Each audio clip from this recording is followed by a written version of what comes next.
So, following the publication of Noli Me Tangere, Rizal decided to return home to the Philippines after 5 years in Europe. Kami to share his.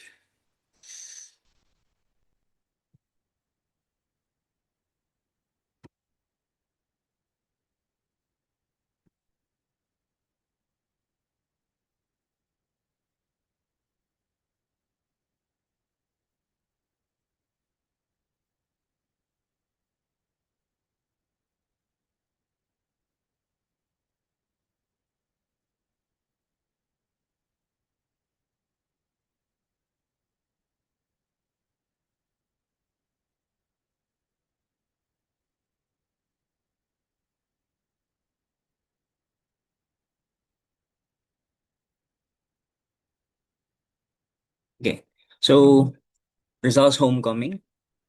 Today we're gonna highlight Rizal's homecoming, first homecoming from 1887 to 1888, and what made him decide to return home to the Philippines after his 5 years journey in Europe.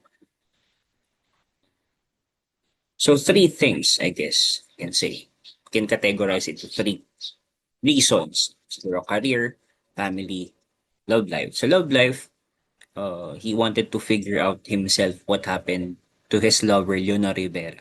Kasi she's no longer replying to Jose Rizal's letter, from Europe to Philippines. That's one. It's love life. Another ay career.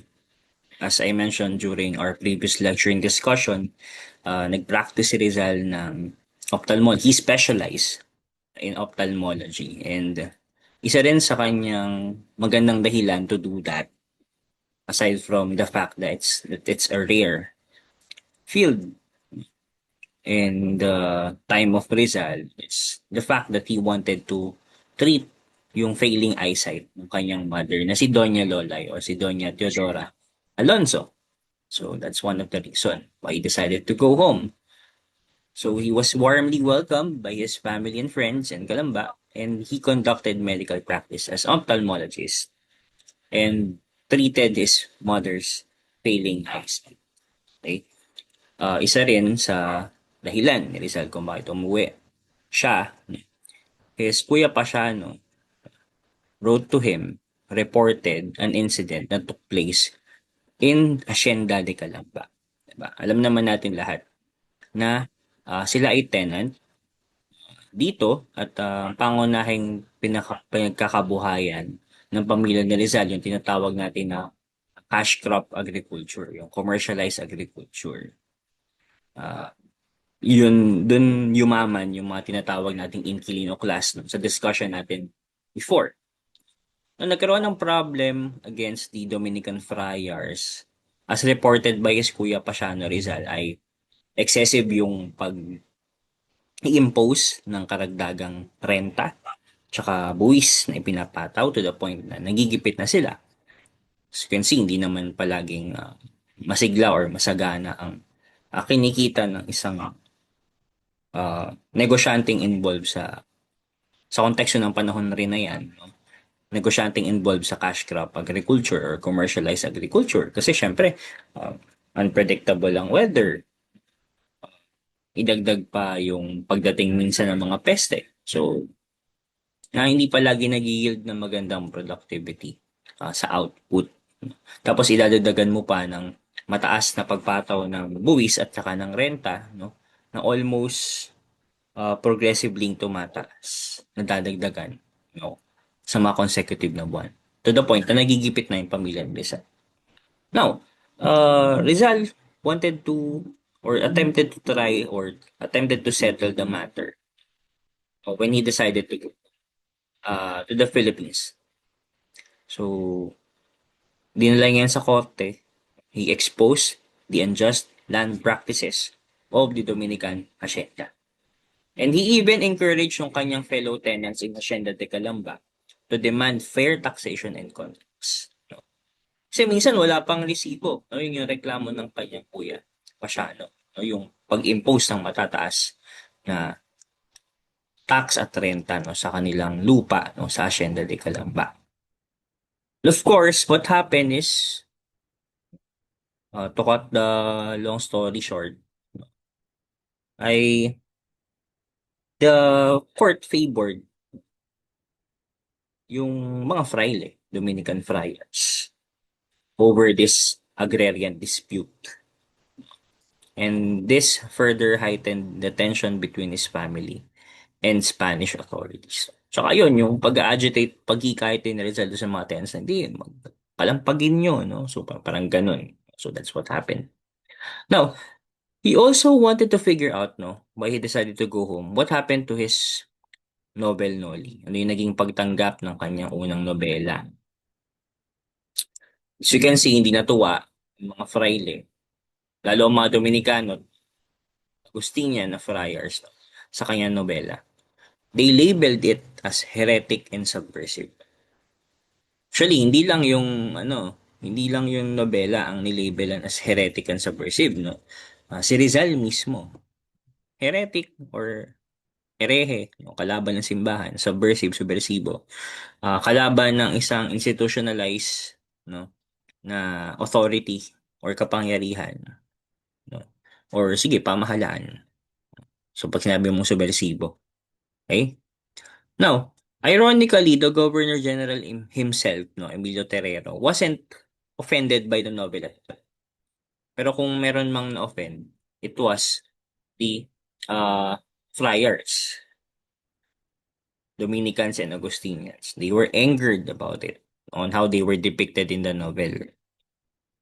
So, to the point na naging banta na sa seguridad dito ni Rizal, uh, the Governor General himself assigned a bodyguard for Rizal, itong si Lieutenant Jose Tabil de Andrade, na eventually yung kapatid niya ay magiging taga manananggol or lawyer din ni Rizal, sa kanyang trial, before his execution.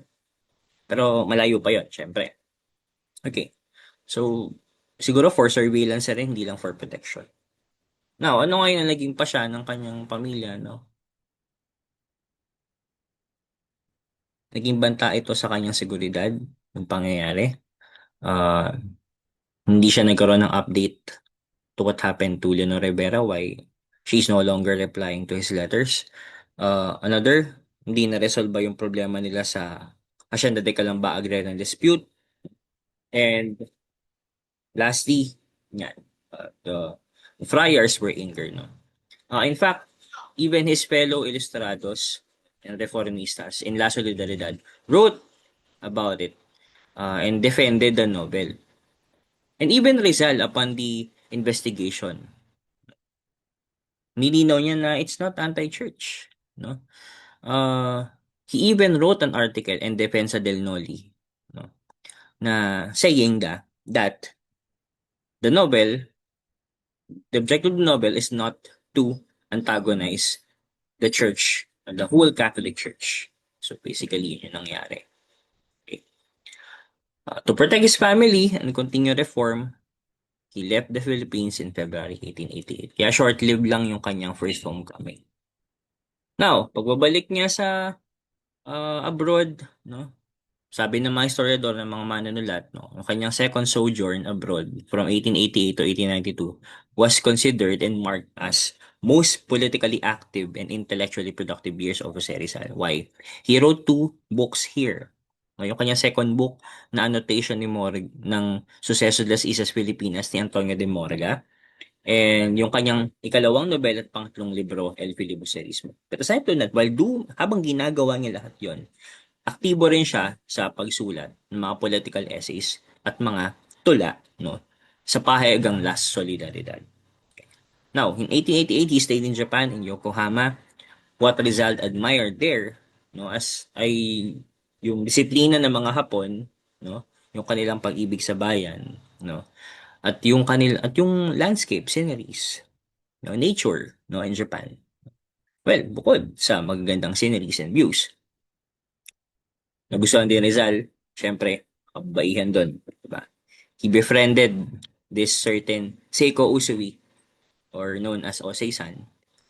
Pero sabi nung ilan, it's more of a fling, no? Hindi naman necessarily naging malalim yung pag-iibigan ng dalawa, no? Actually, eventually Rizal decided to, uh, ghost Osei-san. He ghosted Osei-san, basically. Niwala siya na may greater things pa siya na kailangang gawin. Hindi dapat siya ma-distract and to think na, 'di ba, may lover pa siya diyan, si Lono Rivera, wala pa naman silang proper closure. Wala pa lang siya naging update to what happened to Leonor Rivera, 'di ba? Now from Japan, he went to US, to New York. Pansin ni Rizal yung mga masiglang syudad dito and inaral niya yung mga institusyon, pamahalaan, uh, commerce industries, no, at yung lipunan, kultura, wika, no, sa Estados Unidos. No, may napansin si Rizal sa US no, sa panahon niya sa ika-19 na siglo. Na bagamat demokratiko ang ideolohiya no, na pinaninindigan ng bayang ito, napansin niya na talamak pa rin ang mga diskriminasyon, lalo sa mga black, no? Sa mga lahing ito. Talamak pa rin ang diskriminasyong pangrasa. So, remarkable na napansin ni Rizal while he was in US. Fast forward, Rizal, huwag kang mag-alala. Ganun pa din. Sa London naman, no, from 1888 to 1889, what made this uh, place important, especially in British Museum, is this is where he annotated a century-old, I can say, a century-old scholarly work sa panahon niya, which is yung Sucesos de las Islas Filipinas, no, written by Antonio de Morga, or Events in the Philippine Islands. Maraming binasa si Rizal actually no, ng mga scholarly work about how the Europeans or how the foreigners no, wrote about the culture, history, tradition, system of government, no, way of life of our native ancestors. Okay, but the problem is, no, imagine, no, let me illustrate things. Ikaw, dayuhan ka, magsusulat ka ng kasaysayan o kaya ng isang pag-aaral pananaliksik tungkol sa lipunan, sa bayan, sa mga tao na hindi ka naman pamilyar dahil nga dayuhan ka, anong in-expect natin na maging resulta nito? So, vulnerable siya vulnerable siya with errors. Vulnerable siya with, uh, aside from errors, vulnerable din siya sa mga uh, biases in general. To be specific, colonial biases. Since it was written in the lens of a European, of a foreigner, an outsider lens. Okay? Ngayon, napili ni Rizal itong kay Antonio de Morga. Kasi si Antonio de Morga isang Spanish civil official. Hindi siya missionary, hindi siya friar, hindi rin naman siya coming from a government official of the Spanish colonial government. So, kahit pa paano, less yung biases, pero hindi ibig sabihin nito ay wala. Kaya napili ni Rizal na ito yung kanyang i-annotate to correct, to clarify historical misinterpretation and misconception. Now, what made this work, no? This annotation of Rizal on Suceso de las Islas Filipinas is that it's strengthened Filipino historical identity and dito nakita natin yung attempt ni Rizal na maging historiador. Yung drive niya na magsulat ng kasaysayan or i-reorient ang kasaysayan sa lente ng mga ninuno natin. Diba? So that's primarily the objective of Rizal. When he wrote Sucesos de las Islas Filipinas, no, at yung annotation nito. With necessary methodological, conceptual, and theoretical tools, Rizal pursued his personal researches about the Philippines past. Okay. During his second sojourn to Europe, he read various archival materials about the Philippines, especially at the British Museum. He read the accounts of Spanish missionary reports, travel books to the Philippines, Southeast Asia, and even Chinese records no, na naglalaman ng mga tala tungkol sa mga ninuno natin from 13th to 14th century. At ang pinakatanyag nga ay ito, yung kay Antonio de Morga na Sucesos de las Islas Filipinas. Na almost everyday binibisita ni Rizal sa British Museum, no, para mag-spend ng 3 to 4 hours, let's say, to annotate it. Imagine, wala pang photocopier nun. Word for word niyang kokopyahin. Habang kinokopya niya at the same time, no, doon niya na rin nilalagyan ng annotation, no, ng correction, yung kapansin-pansin niyang ah, misconception. Bakit nagmamatter ito, no? Kasi imagine, no, yung mga European, let's say, allow me to provide an example, no, on what made this thing, no, big deal, no. Ang impression ng mga European sa mga ninuno natin noong 16th century, no, when they first arrived in the land of our native ancestors.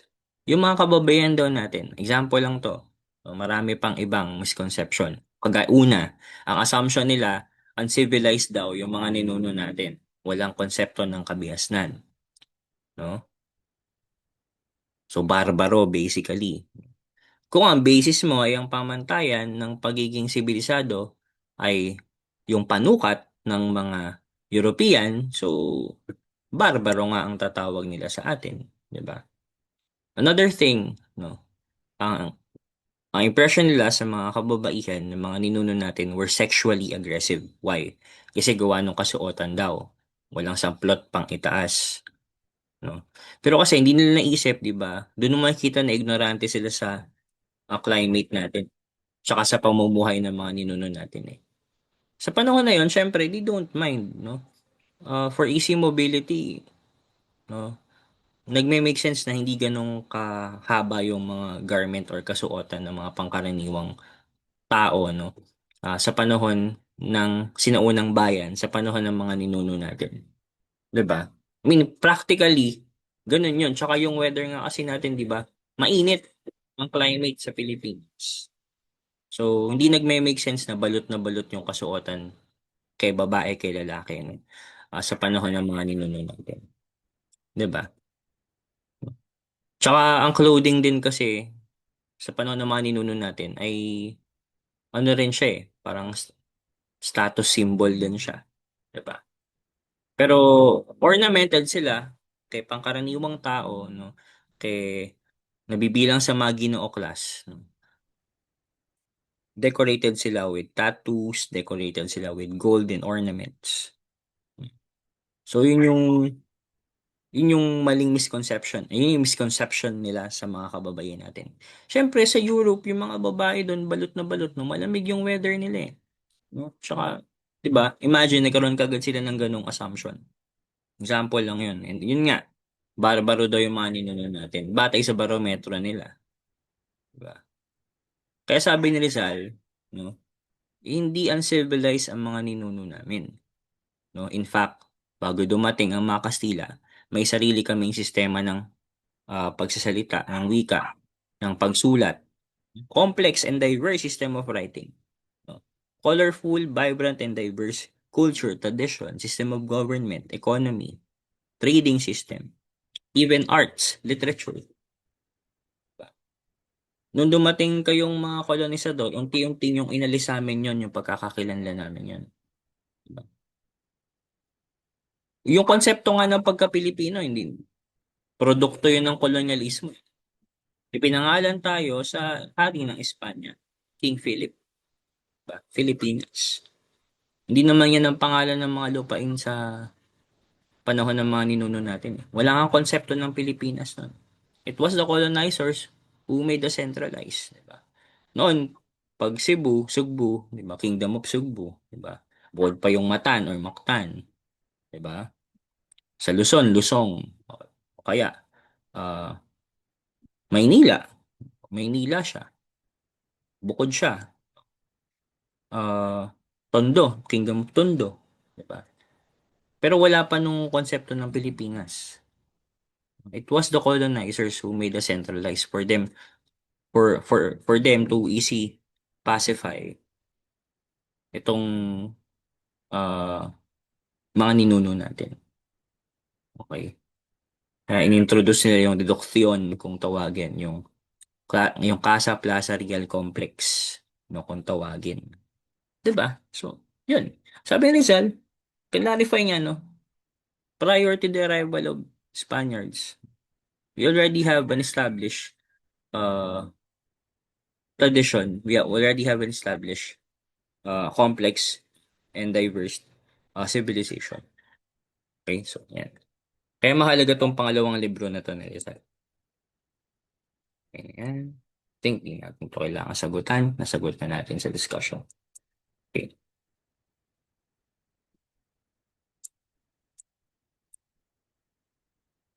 So sa pagstay rin ni Rizal sa Europe, sa kanyang pangalawang pagkakataon ng pagpunta sa abroad, no?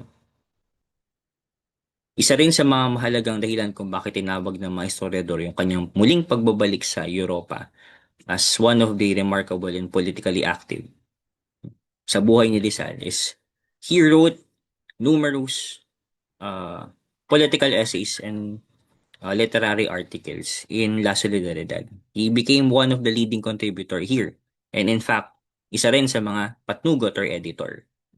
Wherein, yung mga nilalaman ng kanilang sulatin ay nagkakampanya ng reforma. Again, reforma, hindi pag-imagsik.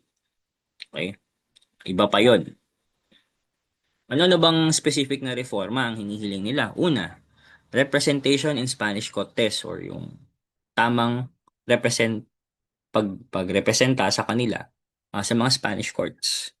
Diba? Halimbawa, Indio ang ilagay, hindi Peninsulares. Kasi kung Peninsulares ang ilalagay na pag kasi sa mga sa isang imperyo kasi no tapos meron kang mga colony. Represented yung mga colony no, sa Spanish courts. Ang problema nito ang kumakatawan sa atin na hindi naman Indio, 'di ba? O yung tunay na kumakatawan sa interest no at ipinapanawagan no, ng colony. Kaya naging problematic. Okay? Misrepresented. Fast forward, ganun din naman sa atin sa Pilipinas, 'di ba, sa politika natin. Yung hinahalal nating leader hindi naman kumakatawan sa pinabibilangan nating uri. Hindi kumakatawan sa interest natin. Kaya nahihirapan tayo. No? Ulit-ulit tayo nagsasuffer. Nagiging vicious yung cycle ng korupsyon, nagiging vicious yung cycle ng inkompetente sa pamamahala. 'Di ba? Anyways, yun, yung gusto nilang mangyari, no? Maging tama yung representation sa Spanish courts ng Pilipinas. Ano pa? Ito, pinapanawagan na to ni Padre Pedro Pelaez pa lang, no, yung mentor ni Padre Jose Burgos, si Padre Jose Burgos mismo, no, ng Comité de Reformadores, no, ng Juventud Escolar Liberal, no, mga reformista bago pa itong propaganda movement, bago pa itong sila Rizal na nauna sa kanila. Ipinapanawagan nila yung sekularisasyon ng sangkaparian ng Pilipino. Yung pantay na pagturing sa mga paring Pilipino. Diba? Noon kasi 'di ba may paring regular, may paring sekular. Pagka paring regular, no, sila yung mga religious orders, no, sila yung mga peninsulares na mga friars na kura paroko na nangangasiwa ng mga parokya. Ang problema kasi doon, hindi native priest yung kadalasang namumuno, kapit toko sa posisyon sa kapangyarihan. Ang mga fraile noon na religious order, no? Ang mga fraile noon na peninsulares. Because apparently, uh, when you administer the church in the context of 18 to 19th century Philippines, or in the time of Rizal, na lang din, it is associated with power, economic and political power. Kaya kapit toko sila sa pwesto. Ngayon, gusto nilang mangyari, even Rizal ay, di ba, mga native please na ang maging kura paroko. Hindi na sila mga paring sekular lamang na palipat-lipat. Limitado ang kapasidad, kakayahan. Yan. Siyempre, pantay-pantay. Pagkakapantay-pantay, equality before the law. Tsaka yung civil rights, basically. Uh, ano pa, freedom of speech, freedom of press. Yan yung mga ipanawagan nilang reform. Now, ilan lamang yung matatalakay natin dito, no, yung mga article na sinulat ni Rizal sa La Solidaridad. Mga pili lamang yung i-discuss natin na political essays. Kasi marami talaga siyang naisulat. Una, yung kanyang Los Agricultores de los Filipinos. Sumunod, tatalakayin natin yung Sobre la Indolencia de los Filipinos or The Indolence of the Filipinos. Saka yung Filipinas dentro de 100 años or the Philippines within 100 years. O ang Pilipinas sa pagkatapos ng 100 taon. Ano ba yung... Ito, itong Filipinas dentro de 100 años. Uh, or the Philippines a century hence. Basically, diniscuss dito ni Rizal na uh, what most likely to happen or he basically enumerated, outlined several scenarios for how the Philippines might evolve over the next century. So, it's more of a political prediction. Hindi dahil sa magaling manghula si Rizal, pero dahil wide reader siya and well aware siya of what's happening in global scale and landscape of politics. And even yung relationship ng Spain and Philippines. And Spain with its relationship to other uh, colony. Dito, this is more of parang si Rizal ay siguro begging for reforms in Spain. He even advised the Spain on how to manage its what do you call this?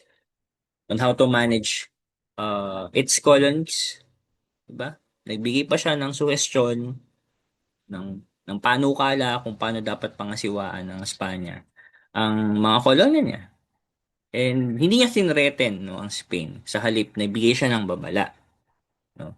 Sabi niya, uh, assuming na in the next 100 years, kolonya pa rin ng Spain ang Pilipinas, no?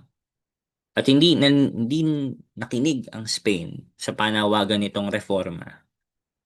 Magiging inevitable or hindi kalayuan or hindi malabong mangyari na magkaroon ng himagsikan, 'di ba? If the Spain won't no longer listen to the reforms being campaigned by its colonies like Las Filipinas, revolution is inevitable. And sinabi rin naman ni Rizal no, yung inevitability ng paghihimagsik. At yung pagiging inevitable din ng idea na ang mga imperyo ay malulusaw din. 'Di ba? May hangganan ang kapangyarihan. So, ganun. Sinabi niya rin na kung hindi kikilos ang Espanya no, para pakinggan ang mga reformang ipinapanawagan ng mga Filipino, ng mga Indio, ay baka may mag-take interest na mga rising na imperyo. And foreshadowing ito sa pagdating ng mga Amerikano kung tutuusin natin. Now, ano bang nangyari? Diba? Tama si Rizal, nagkaroon ng himagsikan noong 1896. Diba? Afterwards, nag-take over naman yung mga Amerikano as our new colonial master. So, magaling bang manghula si Rizal? Chamba ba yun? Hindi. Mahusay lang talaga siyang magsulat at well-versed siya, wide reader no, ng politika no, sa panahon ng lipunan niya. Another important political essay that Rizal wrote in Las Solidaridad ay yung Sobre la Indolencia de los Filipinos or The Indolence of the Filipinos. Okay, again, yung isa kanina, Pilipinas dentro de 100 años or the Philippines a century hence. Ang Pilipinas sa loob ng 100 taon or pagkatapos ng 100 taon. Ito naman, Sobre la Indolencia de los Filipinos or The Indolence of the Filipinos. Ang katamaran ng mga Pilipino. Dito, Rizal justified yung katamaran natin. Hindi yung katamaran natin yung ginastify niya. Sinabi nga lang yung reason kung bakit tamad yung mga Pilipino. Yung pinagmulan. Hindi nga necessarily dinanay yung fact na tamad tayo. Pero, sinabi ni Rizal na hindi ito natural trait ng mga ninuno natin. In fact, our native ancestors were hardworking agricultural workers, farmers, merchants, uh, hardworking boat makers. No? So parang ang tinuturo ni Rizal ay yung kolonyalismo, yung oppressive conditions ng mga Pilipino sa ilalim ng kolonyalismo. na eventually naging dahilan kung bakit sila naging tamad, naging indolente. Okay? It's more of a defense. Rizal wrote it as a defense to his countrymen and an indictment of colonial policies that stifled their potential. No? Parang Rizal is blaming the oppressive, abusive, exploitative colonial policy imposed by the Spaniards. Its hierarchies, its unfair injustices that led to uh, the lack of self-esteem, misgovernment, kaya naging tamad yung mga ninuno natin. Okay? Rizal argues that the indolence attributed to Filipinos arose from years of misgovernment, loss of hope, and lack of self-esteem, hindi dahil sa wala tayong kapasidad at walang ambisyon. Example, yung polos y servicios, di ba? Sistema yun ng pagbubuwisin na kapag di ka makapagbayad, edi forced, you are, you have to be enlisted in this forced labor scheme and policy. And you will work uncompensated for how many months? I forgot, 2 to 3 months. Pag 16 years old ka and 60 years old, qualified ka. How can you be how can you be motivated to work if you're not well compensated or not compensated at all? Ano pa? Unfair din magpasahod yung mga yan dahil racist sila. Pag Chinese, ito yung rate. Kapag ka native Indio, ganito lang kababa. Pag mestizo, ganito rin, ganito ang rate, di ba? So, yun, yung mga ganung patakaran lang mas na nagpahirap sa mga Pilipino ang naging dahilan kung ba't naging demotivated, demoralized ang Pilipino sa panahon na yan. Kaya naging tamad.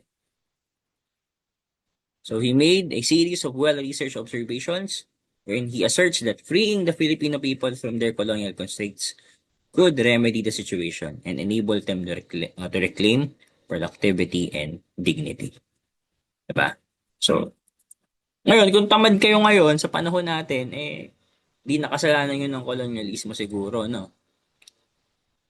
It's a you problem na siguro yun. Anyways, he also wrote Los Agricultores de los Filipinos kung saan tinalakay niya yung kalagayan ng mga magsasaka sa panahon niya, yung mga issues and challenges, including plagues, tyrants, tsaka yung mga bandido. Lalo itong mga bandido, nabanta sa seguridad ng mga magsasaka ng kanilang lupa. Rizal highlighted a specific case here no, na isang farmer sa Laguna wherein yung lisensya nung farmer na yon to carry a firearm was revoked, forcing him to abandon his farms due to the threat of bandits. Kasi parang ang punto dito ng Rizal, no, hindi dapat kayo mag-impose ng ganung patakaran sa mga farmers kasi kailangan armado rin sila. Dahil nga sa panahon na yan ay maraming mga bandido at tulisanes na kinikidnap sila, yung pamilya nila, binabantaan sila para takutin, kamkamin yung yaman, kita, no. Eventually yung lupa kasi hindi niya kayang protektahan na kanyang sarili. Rizal argues that the revoking licenses and confiscating firearms no, sa mga farmers exposes them to danger and prevents them from properly cultivating their lands. Na in the long run, sabi ni Rizal, kung di mo kayang protektahan yung lupain mo, no, mula sa mga bandido at makakamkam lang din ito, it will yield. It will affect the productivity of agricultural output. In the long run will hurt the country's agriculture. Gayon din, sige, kayo din, di ba? Yung interest din ng Espanya, no, sa mga resources na ito sa Pilipinas. Dahil nakikinabang rin ng mabuti ang Spain sa mga agricultural output natin. Sa panahon na yan, masasabi mo agriculturally driven ang economy natin. Ito yung nagpayaman uh, sa mga ninuno nila Rizal na Inquilino class. Okay, so yan. He also wrote some literature there, tula, even short stories like this one. Itong Manila and El Mes de Diciembre, 1872.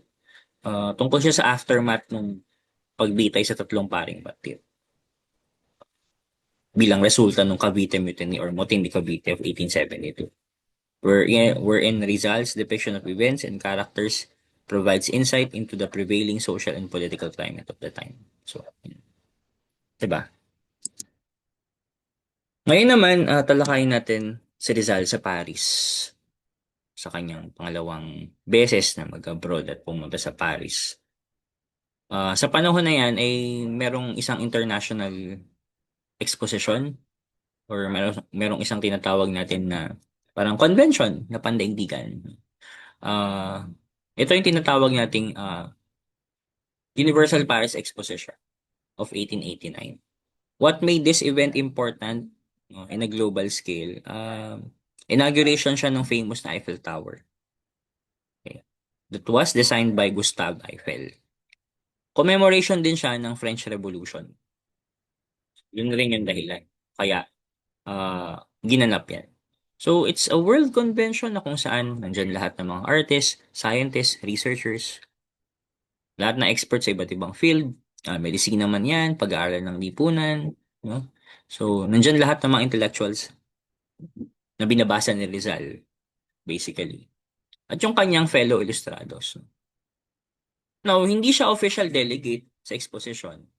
Kung meron man ay yung kanyang mga kaibigan, yung mga pintor na sila Luna at si Hidalgo, kung saan ay nagkamit ng parangal at pagkilala sa event na ito. So, nung nasa Madrid yung dalawa, ano lang muna tayo, looking back, no? Nung nasa Madrid si Antonio Luna, ano no, Juan Luna, and Felix Hidalgo, no? Mga pintor na kaibigan ni Rizal. Nagkaroon sila ng recognition or pagkilala yung kanilang painting. Halimbawa, itong Spoliarium. Tapos, fast forward dito sa event na ito, sa Paris Exposition, na-recognize ulit no, yung kanilang painting. Si Rizal, nag-exhibit na rin siya ng artwork niya, no? Pero walang naging recognition. Pero the mere fact na sa ganung event, no, you were able to exhibit your bust sculpture and sketches, artworks. No? Makita mo, magaling din naman kasi talaga si Rizal. Now, anong naging mahalaga dito no, sa event na to? Anong naging kabuluhan sa buhay ni Rizal no, sa event na to? Nagkaroon siya ng mga meetings dito, serye ng mga meetings sa kanyang fellow illustrados no, tsaka sa mga European na nag-aaral ng kultura no, uh, at kasaysayan ng Pilipinas. Rizal met with fellow Filipino reformists in Paris during this period, including Marcelo Isnel Pilar, Graciano Lopez Haina, Juan Luna. And sa mga meetings nila, napag-usapan nila yung mga kampanya nila para sa reform. Napansin din ni Rizal no, na uh, na-appreciate niya yung fact na yung Eiffel Tower inauguration na ang isang scientific na achievement ay kaya palang maging source of national pride. Napansin niya rin na yung rapid na teknolohiya tsaka yung cultural development na pinakita dun sa exposition. Exhibit din yan, hindi lang ng artworks, no, pero ng mga panibagong invention, panibagong mga gamot. Na-realize niya na mas kailangan tuloy ngayon ng Pilipinas ng edukasyon, reforma at modernisasyon. Parang typical Pinoy si Rizal na pag nag-abroad, makita mo yung mga best practices doon, iwi-wish mo na sana ganun din sa bayan ko pag uwi.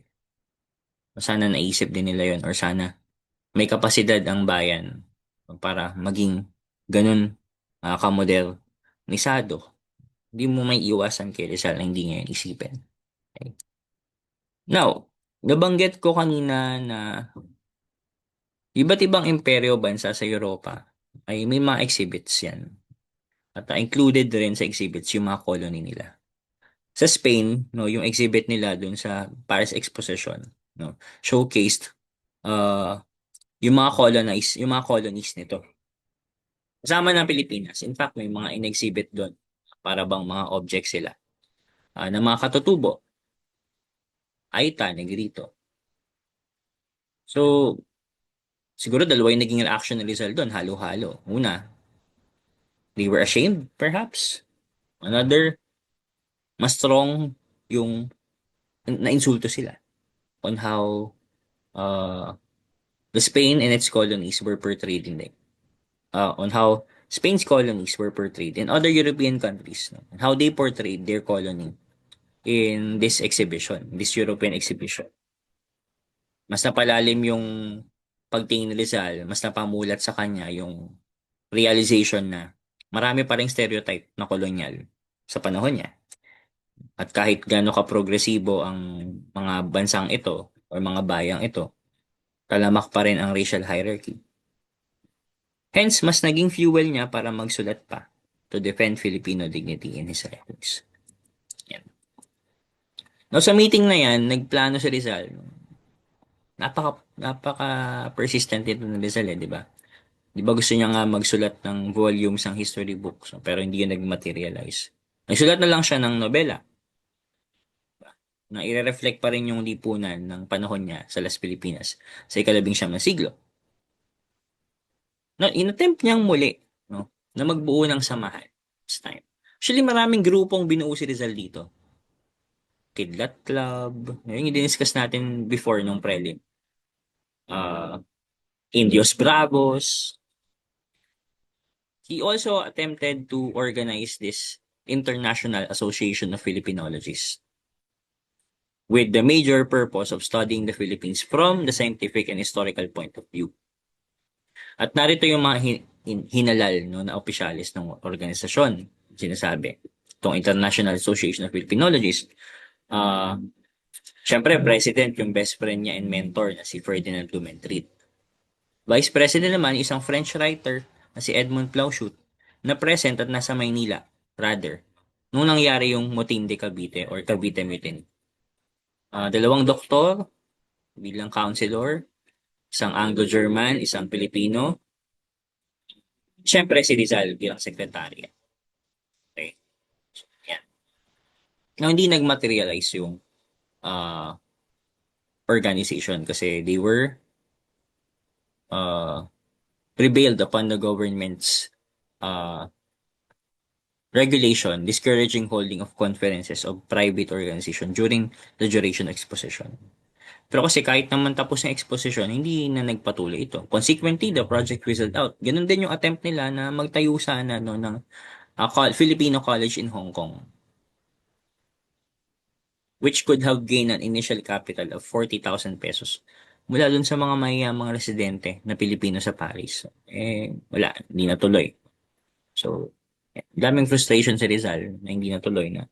Surprisingly, matutuloy niya no, sa isang pangyayari sa buhay niya na hindi natin inaasahan. At yun yung pagkaka-exile sa kanya na hindi pa natin discuss, syempre. Next ay yung publication ng Elfili. So, yung pangalawang libro niya, yung Suceso de las Islas Filipinas, finalize niya yon sa Paris. Bagamat yung process ginawa niya in London, yung pagka-finalize ay sa Paris.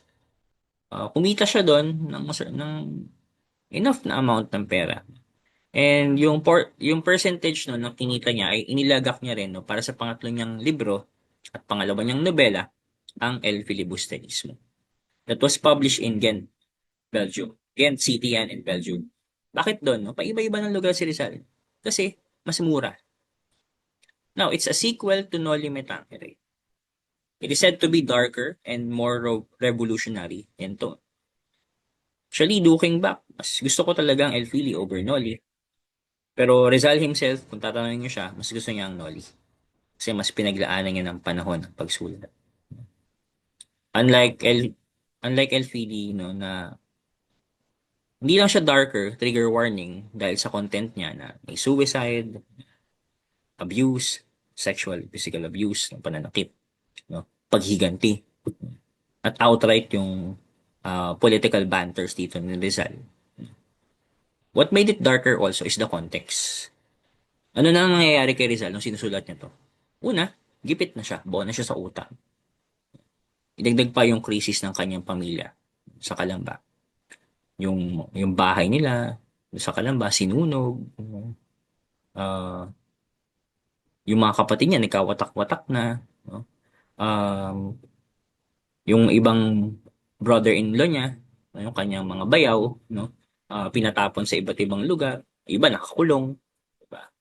So malaking naging dagok sa pamilya ni Rizal yung Hacienda de Calamba agrarian dispute, no? Nakapekto sa kanila, no? Morally, physically, economically. To the point na 3 buwan nang walang padala yung family niya. So, kailangan niyang pagkasyahin yung lato ng biskwit para makasurvive. Actually, ganun din naman yung karanasan niya sa mga susunod pa, no? Para makatipid sa almusal, no? Kasi included sana yung almusal dun sa hotel na tinitigilan niya. Pero nirefuse niya na mag-add on ng breakfast kasi pagkakasyahin niya na lang yung lata ng biscuit bilang almusal, di ba? Yung mga ganun, no? Ah, dark rin to kasi nalaman niya na yung context, no? Kasi dito nalaman niya rin na yung kanyang lover na si Leonor Rivera is ikakasal na, di ba? So, kaya kung mapapansin nga yung mga characters sa Noli, Elfili, di ba? Yung love story doon ni Elias at Salome, ni Maria Clara at Ibarra, no? Ay hindi nagtagumpay. Sa Elfili kaya, nagtatagumpay ba yung love story ni uh, Crisostomo Ibarra at Maria Clara? Kasi buhay pa sila dito. Spoiler alert, hindi. I hate spoilers but I have to. Alam niyo na naman yan na hindi rin tagumpay ang love story. Even yung mga sub-characters doon, yung love story ni Basilio at ni uh, Huli, yung love story ni Isagani at Paulita Gomez, no? Puro failed love stories. Yung mga pangunahing karakter, no? Sa una at pangalawang nobela ni Rizal, kung mapapansin niyo. Ni-reflect niya rin siguro yung kanyang failed na love story sa konteksto ng panahon na yan. Dark din to kasi, yun nga, hirap na si Rizal. Good thing ay may mayaman siyang friend. Actually, yung mga initial copies ng Elfili na kinaya niya mula dun sa kinita niya from Sucesos, pinagkatiwala niya muna sa mga kaibigan niya. No? Recently lang ay sa isang auction, yung isa sa mga unang edisyon ng nobelang Elfili ay nabenta ng 21 million. Patunay na wala, mga mahalagang artifact na kasaysayan natin pag may-ari pa rin ng mga mayaman. Though, meron pa rin copy sa National Library ng mga first edition ng Noel Elfili. In fact, meron ding mga manuscripts, no? Libre yung mapupuntahan. So, yan, bisitahin nyo yung mga ganong lugar, no? Kung may mga pagkakataon kayo. Kasi, habang may mga ganong pampubliko, no, na mga artifact ng kasaysayan natin. Though, i-acknowledge natin yung fact na karamihan rin sa mga artifact na ito ay pinagmamay-ari ng mga naghaharing urit mayayaman. Wala. Talaga. Now, sa pangalawang nobela ni Rizal, it featured Simon. It's Crisostomo Ibarra after 13 years. Ang akala ng lahat patay na si Crisostomo Ibarra. Turns out, siya ay nagbalik after 13 years. But this time, bilang isang mag-aalahas, makapangyarihan at may impluensya sa mga makapangyarihang tao, no? Tulad ng Kapitan General. This time, ang pangalan niya ay Simon. Now, Rizal reflected here his growing frustration with the Spain.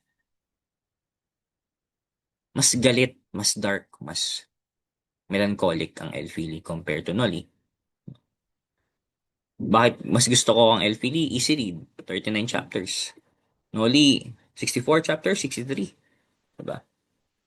Elfili, 39, 38 chapters lang ata. Pero kasi mas political si Rizal dito. Kaya mas in-admire ko. In fact, di lang naman ako yung may opinion na mas gusto ang Elfili, no? Pero kung tatanungin mo yung mga teachers na nagtuturo ng Filipino, mas gusto nila ang Noli. Valid naman. Ay kahit nga si Rizal, siya mismo author, mas gusto niya yung Noli. Ano bang binatbat ko kay Rizal, di ba? Pero yung mga kaibigan ni Rizal, like si Ferdinand Blumentritt, tsaka si Graciano Lopez Haina, mas gusto nila yung Elfili. So at least, di ba, may kakampi ako. Anyways, yeah. Now, in his second novel, El Filibusterismo. Actually, from ano siya, it's a Spanish term which means the subversion, subversivo, filibustero. Came out in 1891 at ito ay na-publish in Gent, Belgium. Imagine, no? Sinusulat niya to habang ina-annotate niya yung Sucesos de las Islas Filipinas. Okay. So parang, actually, mauuna dapat tong El Fili. Pero, na medyo na distract muna siya ng saglit. Grabe yung distraction niya, no? Hindi dahil, hindi distraction na talagang destructive, no? Pero, na-distract siya, nagawa siya ng iba pang craft, which is yung Sucesos. Tapos, nung natapos niya na yun, bumalik naman siya para tapusin yung El Fili. And while doing that, nagsusulat siya ng mga political essays. How prolific Rizal was. Kung ang Noli ay inspired from Uncle Tom's Cabin, ito namang Elfili, yung character niya, especially si Simon, was inspired from a character in the novel of a famous French writer na si Alexandre Dumas. Yung nagsulat ng Three Musketeers. This time, it was inspired from Conde de Monte Cristo or Count of Monte Cristo. Okay. Rizal explored the Philippines in a much grander scale. Both these two novels depicted the life of the colony, detailing the various characters in their own context, while drawing inspiration from real-life contemporaries. Okay. Maraming interesting dito na character and scenes sa El Fili, no, na may relate mo talaga na politically binabatikos ni Rizal ang mga issue at problema, no, sa ikalabing-siyam na siglo sa Las Pilipinas. Example na lang yung portrayal niya ng social classes doon sa chapter 1, yung Bapot Tabo, diba? Um, Merong upper deck, may lower deck yung Bapot Tabo. Simbolismo ng social class sa panahon niya. Mas mabagal yung pag-usad ng Bapot Tabo. Tapos, hindi maayos yung takbo. Sumasalamin sa kung paano ang kalagayan ng Pilipinas na atrasado sa panahon niya at mabagal ang pagpro-progress. So, yan. Um, Binatikos din dyan ni Rizal yung corrupt na journalism, corrupt na media, no? May mga characters dyan. Later, mag-discuss natin. Si Benzaid. Binatikos ni Rizal dyan yung uh, mga fellow ilustrado niya na interest din nila yung eventually nananaig over dun sa greater cause. Sana na pinaglalaanan nila ng kanilang talino at kakayahan at yaman. So, now, a number of other characters from Noli reappear. Dito si Basilio, matutuwa kasi magro-root ka na this time for Basilio. Remember Basilio, anak ni Sisa, di ba? After yung tragedy na nangyari sa kanya sa Noli, yung last chapter doon, no? This time, yung Basilio, 13 years after, no, ay isang med student na. At konting kembot na lang para maging doktor. Diba? Doon pa rin siya. Andito pa rin si Padre Salvi. Pura parokya ng bayan ng San Diego, no? Who's said to be responsible for Crispin's death and who had lusted after Ibarra's lover, Maria Clara. Si Padre Damaso dito ay wala na. Actually, namatay sa sama ng loob dahil sa nalaman niya about kay Maria Clara at nung humingi siya ng kapatawaran, siya pinatawad. Si Maria Clara dito ay pumasok na sa kumbento. Trigger warning. Implied, no? Pero sa ilang interpretation, no? Doon sa kumbento na yon, Maria Clara was repeatedly physically and sexually abused. Yan. Yun yung naging sinapit ni Maria Clara. Si Elias dito, syempre, patay na din. Diba? Si Kapitan Tiago, yung kinilalang ama ni Maria Clara, dahil hindi niya kinaya yung mga nangyari. Turns out, di niya pala anak si Maria Clara. At sumalisi ang kanyang kumpadre na si Padre Damaso sa kanyang asawa ni si Doña Pia. Hindi natin sure kung sumalisi nga lang ba or rape din yung ginawa ni Padre Damaso na hindi naman in-explain. Pero may possibility na affair yung nangyari. Itong si Kapitan Tiago ay nagpakalulong na lang sa opyo. Andito pa rin yung characters tulad ni Doña Victorina, yan, na may asawang si Don Tiburcio. Dito si Don Tiburcio ay nung minsan nagalit siya kay Doña Victorina. Muntik na yung saktan. Sa takot na kay Doña Victorina, nagtago na lang siya. Like, hindi na siya nagpakita. So, ang quest ngayon ni Doña Victorina ay hanapin ng kanyang asawa. At isa pa, hanapan ng mayamang mapapangasawa ang kanyang pamangkin ni si Paulita Gomez na boyfriend ng best friend ni Basilio na si Isagan. Diba? Interesting, dami kong characters, no? Yan. Ang ganda rin to, no? May mga parallels from Nolan Elfili. Sa Noli, gusto ni Ibarang magtayo ng eskwelahan. Sa Elfili, no? Yung mga characters like Basilio, Isagani, yung mga friends niya, sila Makaraeg, no? Mga estudyante, mga gitnang uring estudyante, no? Ah, mga edukado, simbolismo ng mga edukadong kabataan sa panahon ni Rizal. Gusto rin nilang magtayo ng eskwelahan. Pero eskwelahan na magtuturo sa mga Pilipino ng wikang Kastila. So, yeah. Ang ganda nung, ito yung mga i-look forward nyo dyan no, sa novel na basahin nyo. No? Yung exchange ng dialogue ni Basilio tsaka ni uh, Crisostomo Ibarra. Yung kanilang palitan ng conversation. Yung first encounter nila.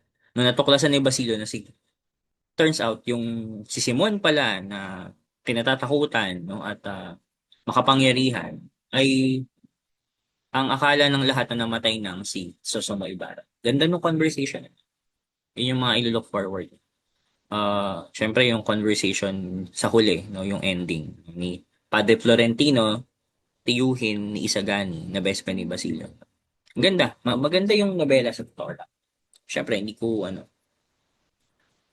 Basilio is now a young man, has risen from poverty to become Kapitan Tiago's charge. O katiwala ni Kapitan Tiago. Actually, siya na dapat yung magmamana nung yaman ni Kapitan Tiago, no? Si Basilio na papaldo na dapat si Basilio kasi anong nangyari, no?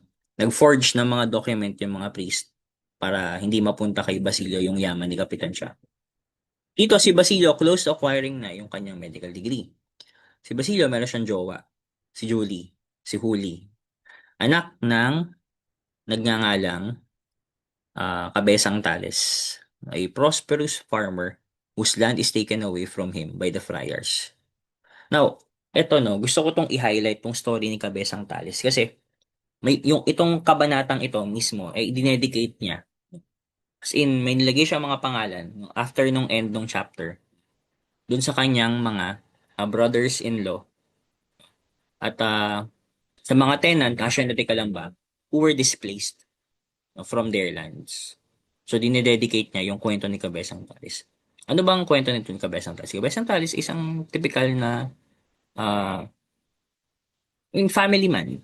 May nakitang lupa. Noon naman kasi, no, communal yung pamamahala ng lupa. Baga, pag nakita mo na binungkal mo yon, binakuran mo, pwede mo akinin sa'yo. Wala pa namang kasing land registration. Eh. Nagkaroon na lang nun, latter part ng 19th century, tapos nung patransition na tayo sa mga Amerikano. So, kung pinagsikapan mo yon sa'yo yun. Halimbawa, sasakahan mo yon. No, syempre, hindi naman ganong naging madali yung buhay kay Kabesang Talis. To the point na marami na rin siyang sinakripisyo. Dumating sa buhay niya, namatay yung asawa niya. Yung isa niyang anak na babae, namatay rin no, sa paghihirap. Bago niya narating yung prosperous niya na status. So, meron siyang tatlong anak, namatay yung isa. Meron siyang asawa, namatay. Meron siyang ama, si Tandang Selo, no, nandun sa character yon. Itong si Cabezang Tales, eventually, yumaman, basically. Dalawa niyang anak, si Huli, yung kaisa-isa ng babae, no, na girlfriend ni Basilio, tapos si si Tano, yung lalaki naman na panganay, na eventually ay naging bahagi ng mga Gwardiya Sibil at pinapadala sa mga kolonya ng Espanya para doon mag-duty. So, yun. So, parang working overseas si Tano. Na eventually itong si Cabezang Tales ay naging masagana ang pamumuhay. Siyempre, bunga ng kanyang pagsisikap. Ngayon, no, nakarating dito ngayon sa mga ah, Kastila na fraile na aba ay ito palang pamilya de Dios. Itong si Juan de Dios, Telesforo Juan de Dios ay hindi masagana pumuhay dun sa lupa. So, syempre bilang natural na nasa DNA ng mga fraile ang kasakiman, ah humingi sila ng buwis, no, kay Kabesang Tales. Dahil ang claim nila, hindi niya yung pagmamayari. Pagmamayari yun ng mga fraile. So, in compliance, no, para wala nang gulo, kumayos Kabesang Tales. Now, every month, hanggang sa umabot na taon, pataas ng pataas yung buwis to the point na hindi na na-afford ng family ni Kabesang Tales. Ano ngayon ang naging banta? Sabi ng mga Kastila, sabi ng mga fraile, kung hindi nyo mababayaran yung buwis, ano, gaya na napag-usapan natin, edi lumipat na kayo at ibibigay ko na lamang to sa ibang magrerenta. Siyempre, hindi pumayag si Kabesang Tales yung magkakamatayan muna. Parang ganun. Matapos kung mag-comply, despite sa mga pang-aabuso niya. Tapos, ang ending, yung pinagpaguran kong lupa na namatay pa yung, ganda matay pa yung asawa ko, anak, kaisa-isang anak. Turns out, kukunin nyo lang din, kakamkamin. So, hindi pumayag si Besang Tales. Ano, minsan binabantayan niya yung kanyang lupain sa gabi. Siyempre, dumating yung mga bandido, kinidnap siya. Ano nangyari? Kidnap for ransom. Para para siya yung mapalaya, kailangan magbayad ng certain na halaga. Napilitan tuloy mamasukan yung kanyang anak na si Huli, no, bilang katulong. At bilang kapalit no, ng pangangatulong ay para mabayaran yung kidnap for ransom. Okay. So syempre sa kalungkutan ng lolo niya, tong tatay ni Kabesang Tali, si Tandang Selo, napipi, sinapit nila ng paghihirap. At nung makalaya na si Kabesang Tales, minsan bumisita si Simon sa kanilang tahanan. May nakita siyang locket. Sabi ngayon ni ah, Simon, okay, sabi ngayon ni Simon, bibigyan kita ng gantong amount kapalit ng locket na yan. So, yun. Siyempre, hindi pumayag si Kabesang Talis kasi ah, mahalaga kay Huli yung locket na yun. Pero kasi, na-realize ngayon ni Kabesang Talis, kung hindi nga siya binenta ni Huli, sa kabila ng kagipitan na nakidnap ako. Ibig sabihin, hindi ko dapat to ibenta. So, hindi pumayag si Besang Tales. Pero kasi may nakita si Kabesang Tales eh. Bukod sa mga alahas si Simon, meron siyang baril. Okay. So, eventually, na-tempt siya eh. Ano bang meron dun sa locket na yun, by the way? Ba't gustong gusto ni Simon yun? Bago tayo magpunta sa naging kinahinatnan ni Kabesang Tales. Yung locket na yun, kay Maria Clara talaga yun, original. Okay. Baga, personal kay Rizal. Locket na yun. Kasi, yun na lang yung tangible na alaala ni Maria Clara. Kasi, spoiler alert, namatay si Maria Clara. Ayon sa ibang interpretation, no, sa ibang translations, suicide. Nagpakamatay siya. Nung sasagipin na sila na siya, ni Simon kasama si Basilio, too late for them to say. So, doon nag-start lalo, no, na yung paghihigante ni Simon ay mas napaigting pa, mas na-intensify. Mas nawala ng moral compass si Simon sa kanyang paghihiganti. Now, balik tayo dun sa lakit. Kay Maria Clara yun. Nung isang piyesta sa barangay sa bayan ng San Diego, may nakita si Maria Clarang leper or may ketong. Now, binigay niya yung lakit para pag kailanganin ng pera nung may ketong, ibenta niya yun para pampagamot niya. So, okay, valid naman, logical naman siya. No? Tapos, fast forward, yung may ketong na yun ay gumaling at ginamot siya ng isang doktor who turns out to be Basilio. So bilang kapalit nung panggagamot sa kanya, ibinigay niya yung locket na pagmamayari before ni Madam Clara. Ngayon, itong si Basilio, yung locket, ibinigay niya naman kay Huli. 'Di ba? So interesting yung story. Fast forward, ah, gusto siyang this time kunin ni Simon. Pero eventually napapayag.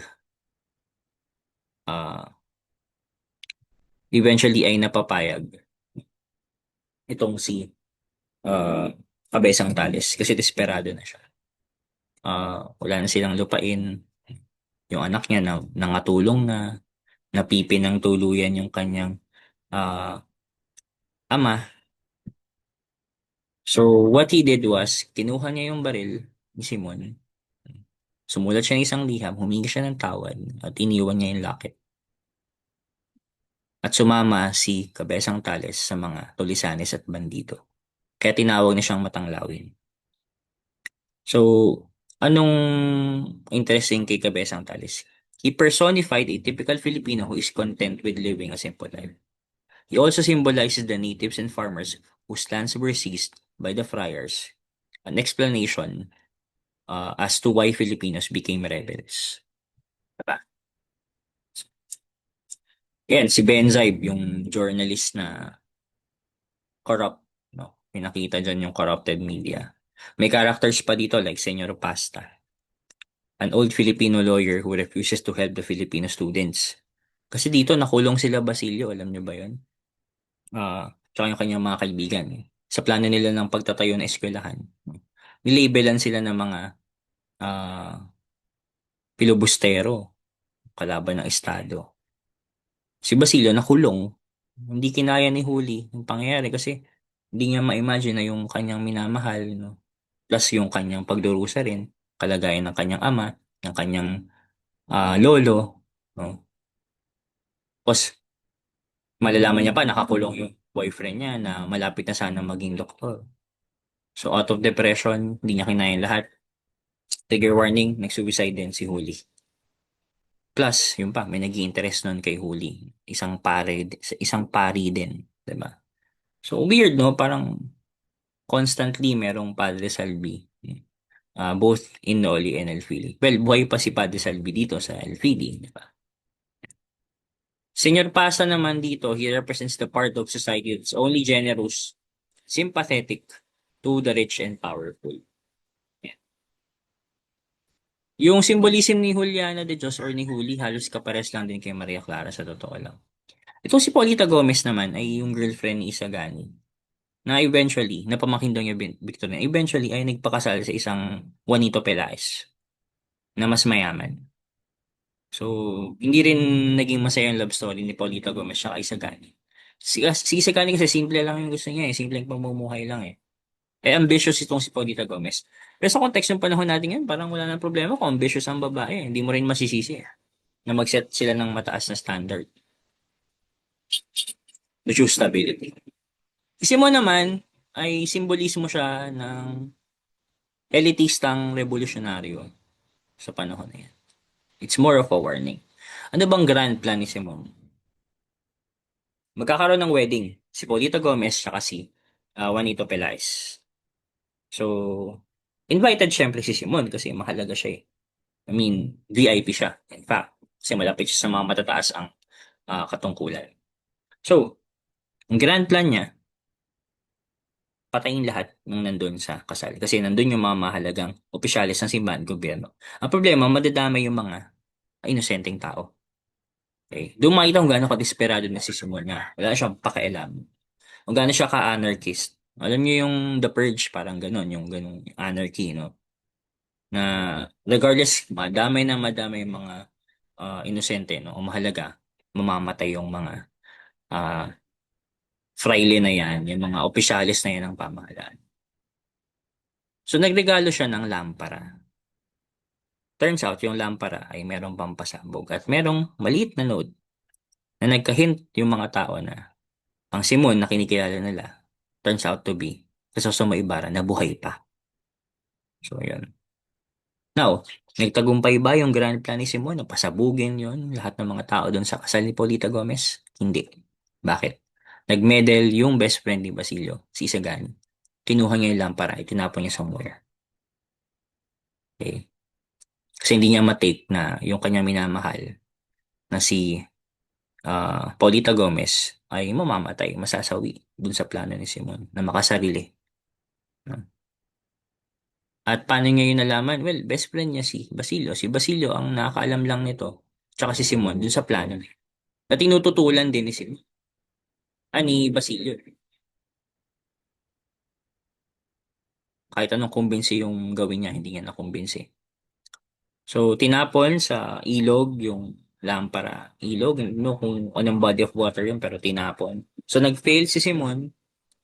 Natuklasan nila na si Ibarra pala si Simon. At tinugis nila ito. Simon ended up sa bahay ng nagngangarang Padre Florentino.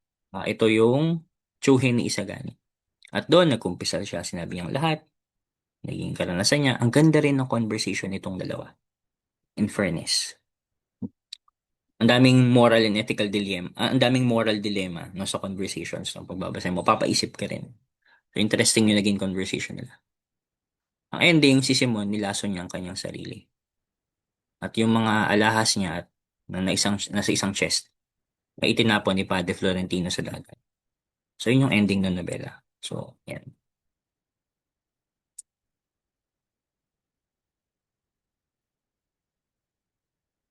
So, kung tutuusin, no,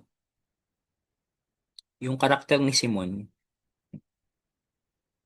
ay yung kanyang failure, no, ay criticism ni Rizal sa mga elitista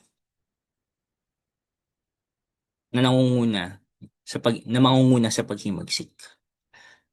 For Rizal, no, warning ito, no, na hindi magtatagumpay ang himagsikan kung ito'y pinamumunuan ng mga makasariling elitista na eventually ay magpipita sa kanilang mga sarili. Hindi magtatagumpay ang himagsikang detached from the masses. For Rizal believed in a more people-centered, ethically grounded revolutionary transformation. Hindi, no? Hindi paghimagsik na walang ethical grounding. Hindi paghimagsik na walang moral ascendancy. So yung failure ni Simon, yung failure ni Crisostomo Ibarra, parehas, no? Ay kritisismo ni Rizal sa paghimagsik na impulsive, sa paghimagsik na walang kahandaan, sa paghimagsik na walang ethical grounding, sa paghimagsik na walang moral ascendancy. Okay? So yan. Sabi ni Floro Kibuyen, Simon represents a flawed revolutionary model driven by vengeance and disconnected from the people. Nang klaro yung mensahe ni Rizal sa nobela niyang El Fili. It's not the rejection of revolution per se, but the rejection of a revolution without ethical grounding and collective agency. Eventually, the novel becomes a sophisticated political reflection on how revolution should occur. Hindi lang tungkol ito sa kung dapat na bang magkaroon ng paghimagsik. Parang pamantayan din to sa paano dapat maghimagsik. Nakakatuwa ang katipunan sa totoo lang, di ba? Kung titingnan nyo, kung susuriin nyo, kung aalalahanin nyo sariling sin Philippine history nyo. Pag binasa nyo yung sanaysay ng liwanag at dilim ni Emilio Cinto, yung Kapila ng Katipunan, alam mo na yung goal talaga ng Katipunan ay paghimagsik na grounded pa rin sa mga teachings na ito ni Rizal. May moral ascendancy. Klaro din sa mga Katipunero at kay Bonifacio, yung paninindigan ni Rizal na ah, walang kabuluhan yung kalayaan kung yung magiging malaya ay eventually magiging mapang-alipin din. Diba?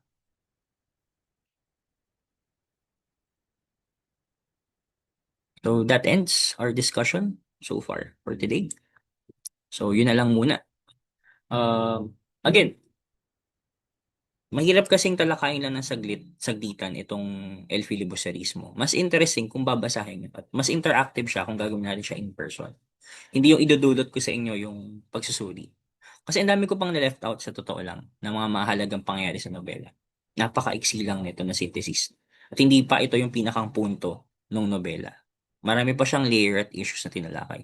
Example na lang, uh, may humorous part doon na yung klase sa pisika. No? Niref Kinriticize doon ni Rizal yung mga pamantasan na, diba? For display lang yung mga gamit sa laboratory. Fast forward, ganun pa rin, di ba? Sa mga ilang mga pamantasan, nagiging display lang or worst case scenario, wala pang ang laboratory, di ba? Pero pero meron sila nung ganung program na ino-offer, pero kulang sa pasilidad, no? So, dito makikita kung gaano ka-timeless yung nobela ni Rizal na yung problema sa lipunan niya sa ikalabing siyam na siglo ay problema pa rin na dinaranas ng natin, no, sa kasalukuyan.